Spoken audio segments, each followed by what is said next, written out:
avec écrit. Essaye encourager ça la kailanto. So, ça de ka fait c'est ou toujours encourager pour petit ou en lit un livre qui pas un livre l'école.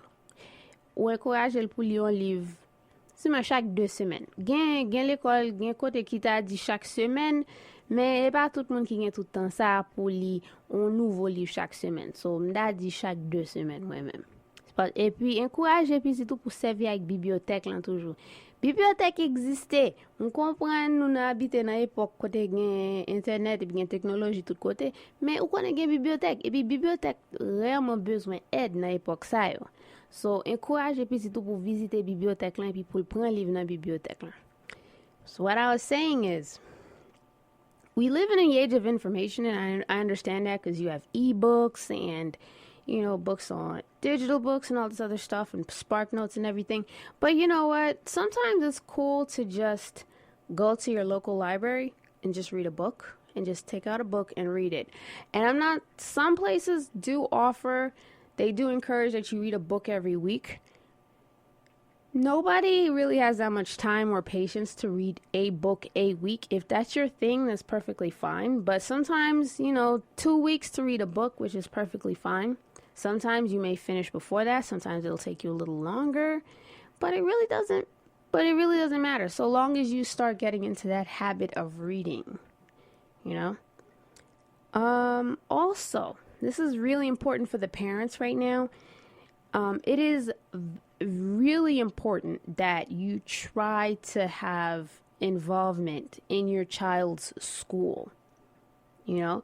You should be able to walk into the school and ask the teacher questions about what's going on in class, what's going on with your kid, and everything.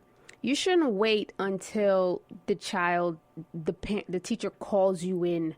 You shouldn't have to do that or when your child is in trouble. What you should do is you should try to be more involved with the school. I'm not saying to join the PA or the PTA or however it's called nowadays.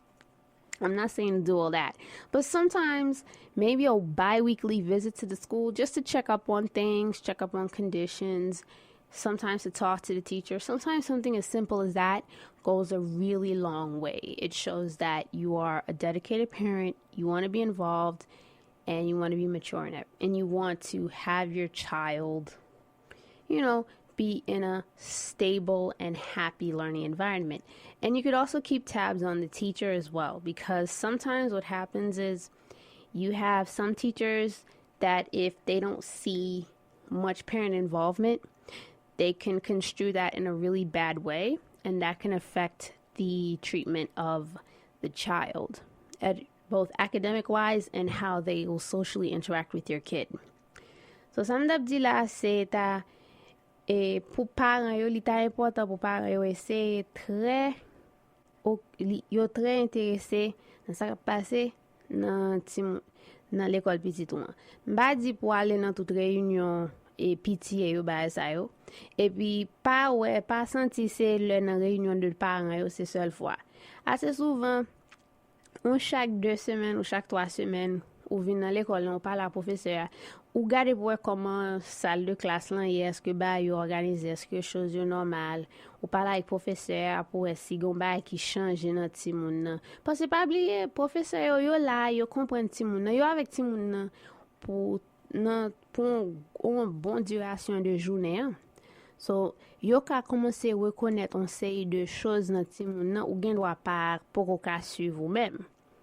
So essayer faire communication avec professeur et puis là c'est important pour et puis ou ka commencer on série de bail ou gen droit ouais professeur quand ti jan et gon attitude qui pas tellement bon avec petit ou et pour ka get un fond bail de ça ou bien sou ouais et professeur li on ti jan vle aider petit là quitter ça arriver parce que son communauté lié professeur yo là pour aider petit moun yo et puis ou ta aimé pour yo joindre aide là so assez souvent communication avec professeur de temps en temps li très important. And those are my tips for getting through elementary school.